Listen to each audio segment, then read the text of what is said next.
Welcome to Debrief. I'm Nareet Ben. It's a meeting between the world's largest democracy and one of the world's smallest. Indian Prime Minister Narendra Modi is right here in Israel and giving a statement along with Prime Minister Benjamin Netanyahu in Jerusalem. Let's tune in to that. We believe in this partnership of talent. We both seek a better future for our peoples. Doing so requires a lot of work. It won't happen overnight, but Prime Minister Modi and I have the same trait. We both want it to happen overnight. We're tireless reformers, and I want to congratulate you, Prime Minister, on the reforms that you're doing to change Israel's, or rather India's economy. And we both believe that we can do together great things for the betterment of the future of our peoples. I have to confess to you that I've been inspired by Prime Minister Modi's enthusiasm for yoga to begin. He said to me, you can start at a low level, choose your level. So I'm starting at a low level, and here's what we're going to do. When I do a relaxing Talasana pose, and in the morning, I'll turn my head to the right. India is the first democracy that I'll see. And when Prime Minister Modi does a relaxing pose of Vasishtasana, and he turns his head to the left, Israel is the first democracy that you can see. So in fact, we have India and Israel are two sister democracies. In fact, together we account for about 20% of the world's population. But although we are unequal in size, we're equal in spirit. We believe we can accomplish great things. We have accomplished great things, and we have many, many more opportunities to seize together in the future. But I have to say that we also face common challenges, and the first of it is to defeat the forces of terror that rampage through the world and threaten both our countries. So we must stand together in this battle, much as we work together to perfect the future. Prime Minister, we share a bond of democracy and creativity, a deep respect for the past, a boundless optimism for the future. And it's in this spirit, my friend Narendra, in this spirit of close cooperation and deepest friendship, that I welcome you here to our home in Jerusalem. Welcome, friend. Thank you.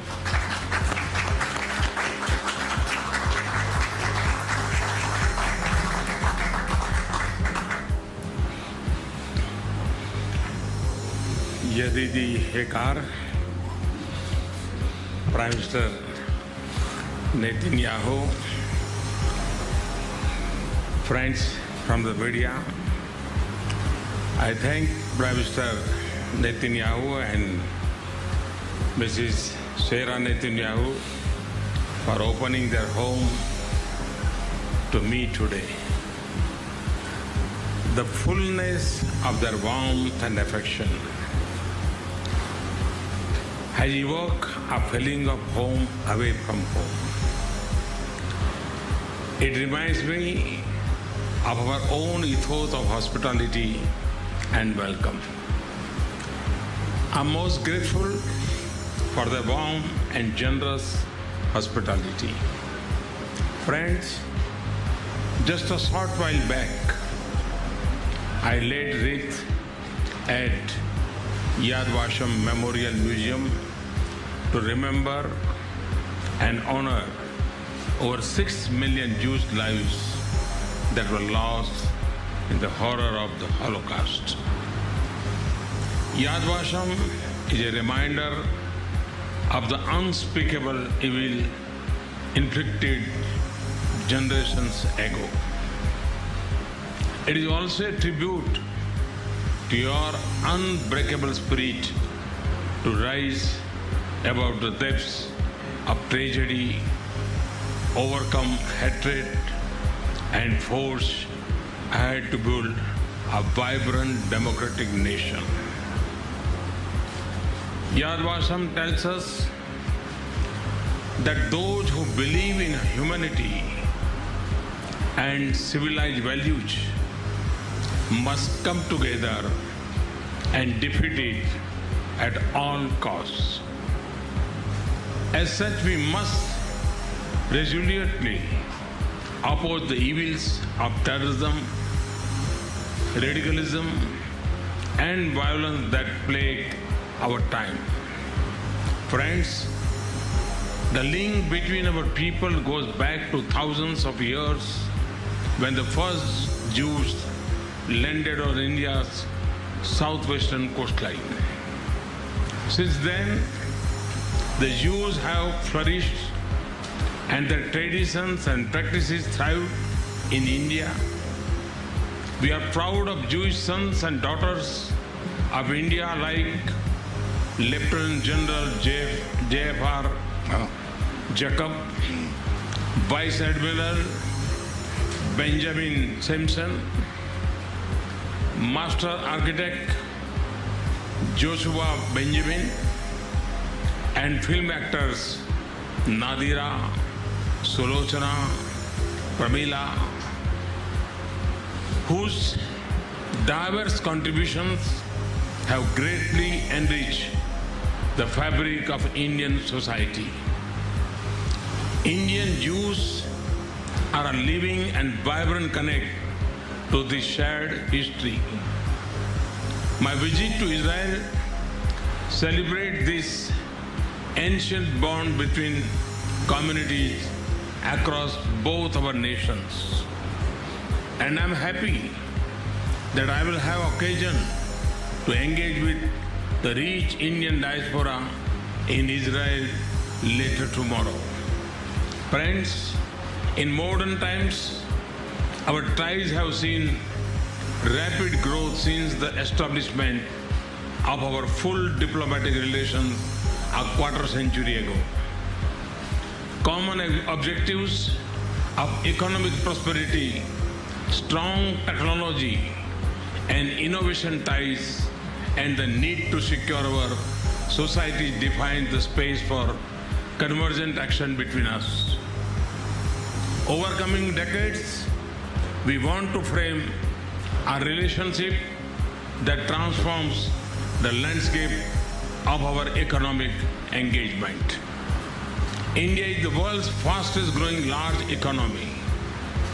Our focus on using technology and innovation to meet our development priorities provides productive scope to expand our academic, scientific, and research and business links.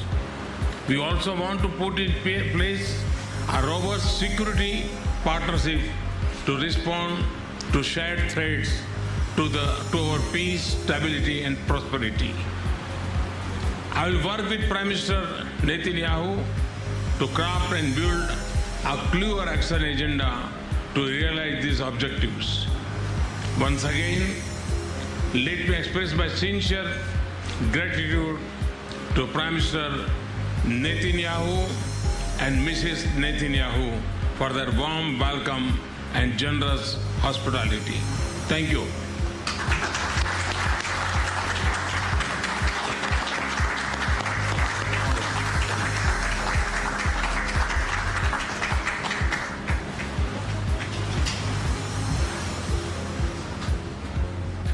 You've been watching a very warm press conference between Indian Prime Minister Narendra Modi and Israeli Prime Minister Benjamin Netanyahu, perhaps the second or third hug of the day, and a lot of conversation there about economic cooperation, whether it's in startup tech, in agriculture, or defense. Here with me to break it down is David Kainan, the Vice Chair of the Indo-Israel Chamber of Commerce. David, thanks very much for being here. Good evening. My pleasure. So we heard a little bit, some hints of it in terms of the cooperation, but why does a country like India, with 1.3 billion people, a powerhouse, the world's largest democracy, prioritize meeting with Israel?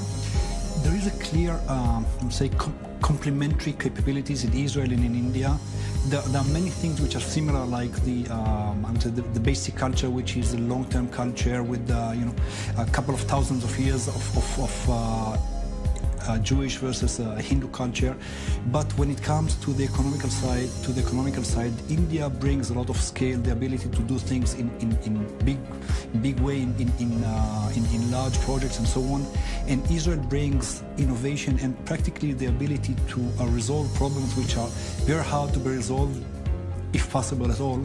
And that combination, this is what is lacking in India, and this combination is what really brings Israel and India together. If we can bring up some of the numbers of trade, we're talking really massive numbers of trade between them, between all the industries, whether it's defense, security, agriculture. What is the most important thing to be watching? As of now, the largest sector is defense, and the reasons are geopolitical reasons.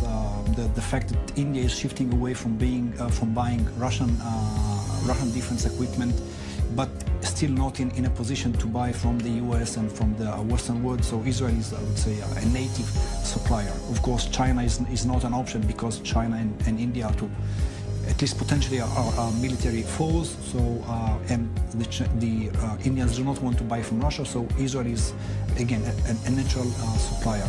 So today the largest portion of Indo-Israeli trade is in defense, but the future comes specifically, I believe, in the tech industry.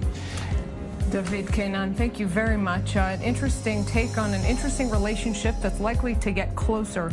Coming up right here on Debrief after a quick break, as U.S.-backed forces are stepping up the fight to retake Raqqa, several of the same countries holding the weapons are sitting down for peace talks. We'll take you through their plan and why the battle for influence is delaying it.